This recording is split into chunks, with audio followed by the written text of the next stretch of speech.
Next question, we'll probably do 2 questions and that's it because we're already at an hour and a half. So we'll go to this one and then we'll go to you, Russell, if that's all right. So we'll start here. Del Dickinson. I have a question. Brenda and Ann kind of touched on it a little bit, that has affected our family since 1999. You touched on the 99 Amendment, but, and I've heard this on social media also, we got to correct the parent on the roll, the parent on the roll, the parent on the roll, all the time. Well, that is not what affects our family. It's the ancestor on the restoration roll.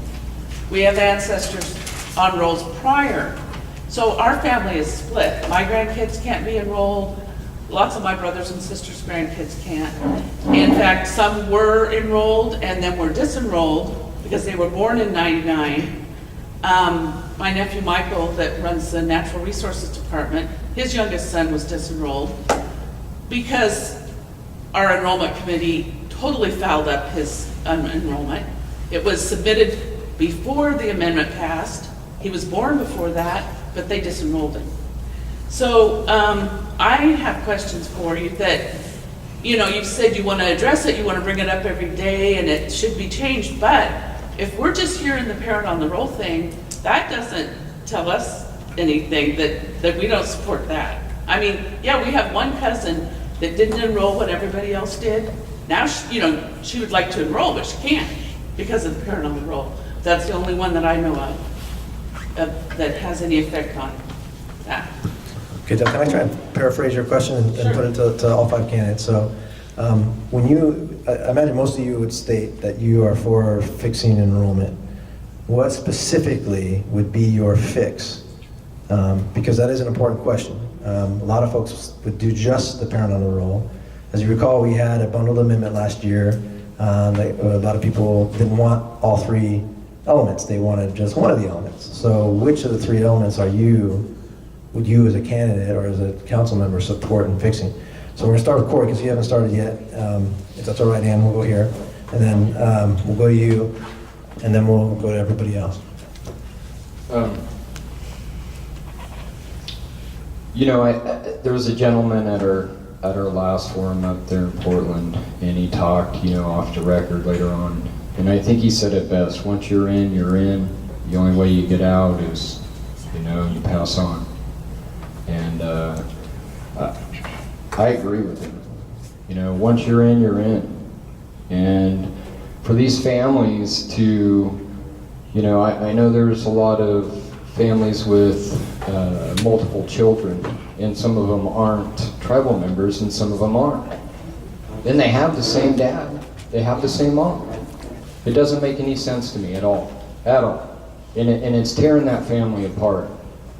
It's not that hard to see. It's frustrating to even be a family that's having to go through it, but then to watch a family go through it and know that there's nothing that you can do.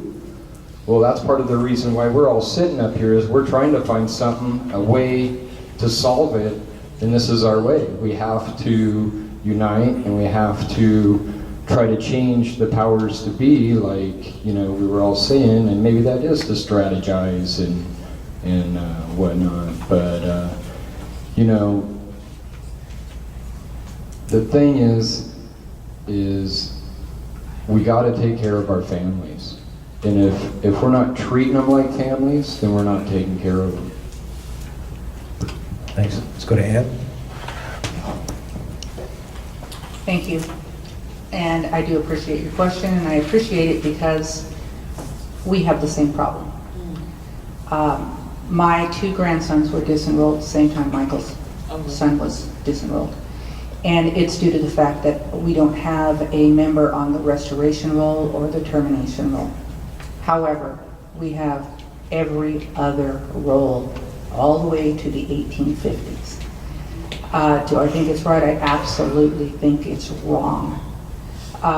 And as far as I'm concerned, I think the whole thing needs to be addressed. I don't think we should be doing anything for parent on the roll and not look at everybody else, because my fear is if we handle, that's the biggest group, and if we handle them, we won't get the support to come back and address the others. So I think to provide an equal field, everything should be addressed. And when this was written, I'm not even sure it's legal. Because how in the world how can you pass a law that certain people can't even obtain? And that parent on the roll is one. We are a terminated tribe. Anybody in that 30-year period falls under that. So how can it even be legal? I mean, I don't know who wrote it, but I know a lot of our tribal members didn't understand it when they voted for it. And so I really believe it's been overthought. The purpose of that, from what I understand, was because, you know, there were so many people enrolling in Grand Ronde, and they were coming over from other tribes and enrolling. And so my feeling was, why did we have to write all of that?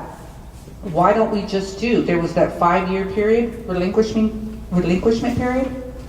To me, that one thing would have been enough. Who is going to disenroll from another tribe for 5 years in the hopes of enrolling in our tribe? That would be ridiculous, especially since we change our rules so often. So, you know, I just think that would take care of it. And that would be enough. And it would fix it for the split families. Thank you. Thank you. Yeah, go ahead, Brenda. Yes, go ahead. And then Chris and Kathy will get up. I think what I got out of some of the things that Ann said is fear. Everything is based on fear. We're voting on fear. Amendments come past us, and the people who support them instill fear into the people, and so we've lost our focus. You know, I'm going back to unity, family. We're all horizontal. We're all equally valuable, but we're focused on blood quantum, or how big your family is, or whether you're on this roll, and we're not focused on taking care of each other. The 60 Jeffers that recently got letters, I knew from the beginning, to me it sounded bizarre. How can half of a family be on a termination or restoration roll and the other siblings not be on it? It seemed a very easy fix to me. Our tribe should be taking care of our tribe. It should have been a very easy, those letters should have never gone out. We should have searched for that document that Eric found very quickly and should have just taken care of it. So we should be fixing that restoration roll.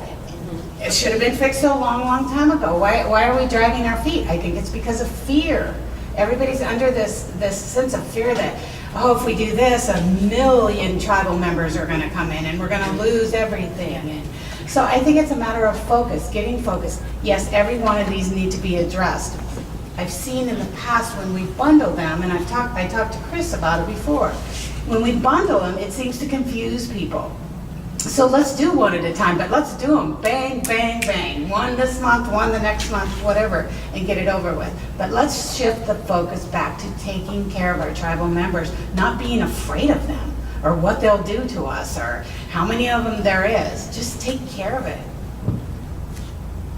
Go ahead, Chris, and then Kathy.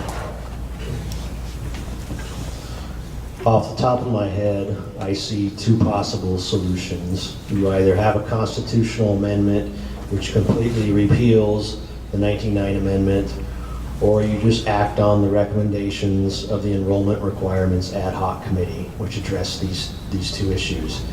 And we did have a constitutional election on these issues in 2008. Both the parent on the roll and the amendment to the definition of Grand Ronde blood got more than 55% of the vote. So most members supported those changes. I'm not quite sure what the objection was to the bundle. I know people objected to it in principle, but the 99 amendment was a bundle and it passed overwhelmingly. So I think the bundle, it had less to do with the bundle and more the fact that the council was very split on the last amendment in 2011. Because it only got through council 5-4. So almost half the council, and then it shifted during the election, more than half the council opposed the bundled amendment. I don't really know what the objections of present council members are to changing the definition of Grand Ronde blood, because I think that's also what affects a lot of families. The way Grand Ronde blood gets passed on right now is not equal for everyone. Some people can pass it, some people cannot.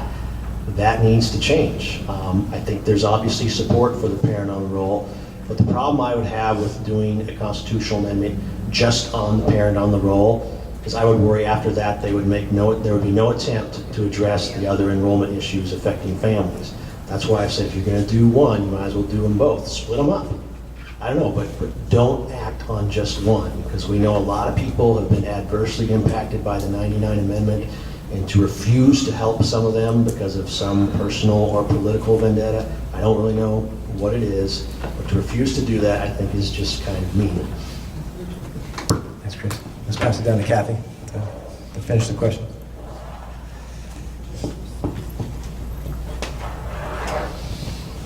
That was a good question. I think to begin with, and I agree, it's not just about the changing the parent on the roll, and that seems to be a big political ball that some folks want done immediately without thinking about the other part of it that's affecting your family. To begin with, the 1999 amendment was so confusing. It was just so confusing to people. I know that when I read it, it was like, what is this? What does this mean? And I think it was meant to be confusing. That's just my personal feeling, that it was meant to be confusing for people. And so I think that I agree with you. I think that, and Chris, it does need to be a constitutional amendment in regards to how we look at our membership. The definition of Grand Ronde blood, I think that's very, Grand Ronde is a town. It's not who you are as a people, because Grand Ronde was actually a prison for all of us. And to define Grand Ronde blood in a prison that held us is kind of crazy, because there's so many of us that are of so many different types of Indian blood, from Iroquois to all different chunks. And so I feel that this could be changed, given the membership the opportunity to really understand. And I do agree with Chris about the ad hoc committee and taking their advice. We set that up, the ABCs and the 2Ps set that up so that we could really, get some information out to people. And, things change in every election. Elections are every year, and things change. And it's hard to get things moving within every year. So I always supported enrollment and the change of this 1999 amendment, because the parent on the roll is not going to help a lot of the families that are split, and it needs to be fixed too. Thanks, Kathy. So we'll go to our last question from the audience, and then we're going to ask for closing statements. So Russell? At the Wednesday night forum, and one of the candidates I heard had brought up the term change, and that he didn't understand the need to have change, and that we were doing fantastic, and we had 600 million in endowments, and we've been able to support all the tribal members. So my question to each of you is, in the big picture, not just the financial picture, in the big picture, how do you feel the tribe's doing? Okay. Take a moment. Corey, his hand up first. Let's go to Corey.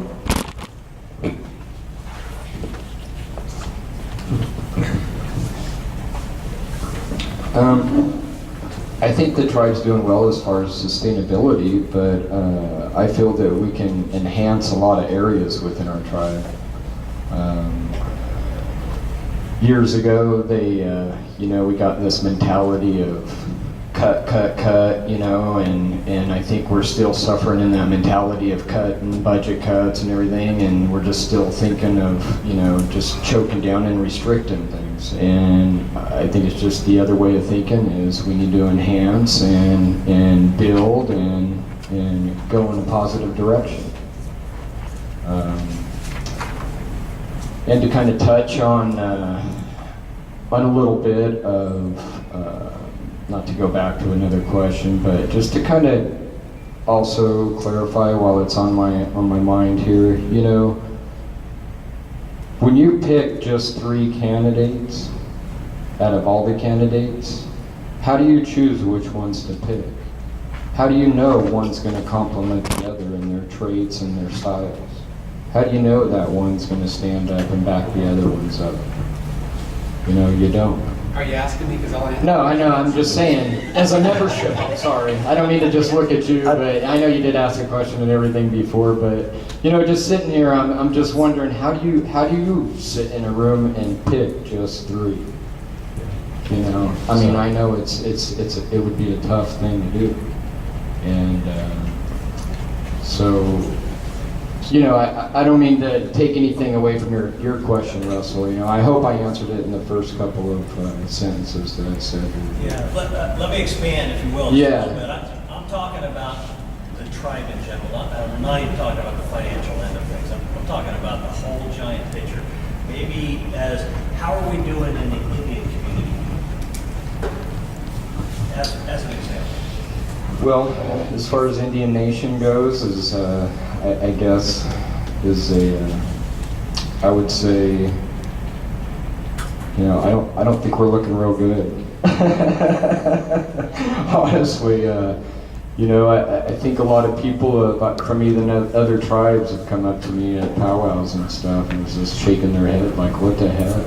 You know, what's going on? You know, and it's hard to even explain it to people outside the, you know, our tribe, because they really don't understand what's going on, and it's hard for us to explain to them what's going on because, you know, I don't feel right explaining to another tribe what's going on. I mean, that's our business, I feel, you know, and I feel that, you know, our business needs to be out there to the membership, but as far as other tribes coming up to us, you know, there needs to be, you know, I mean, they call themselves sister tribes, you know, but it doesn't seem like we're treating each other like sister tribes, I guess, in the whole grand scheme of things. And if these other tribes, you know, I don't know, is it up to them as far as defending ourselves as a race to come up and say what you're doing is wrong? I don't know. Yeah, thanks. Who wants to go next? Addressing Russell's question about how are we doing as a tribe vis-a-vis other Indian nations, I think. I'd say on the whole, the tribe's doing good. Like on a scale of 1 to 10, I'd rate it 7 or 8. We have seen better days. I mean, if you measure it in terms of finances, per capita was almost twice what it was back in 2007, 2008. But I think right now the tribe's also at a fork in the road. I do sense there's a lot of organizational dysfunction there in the Tribal Governance Center. I think the disenrollments are a red flag. I think the fact that while I was in Michigan, I was reading a lot of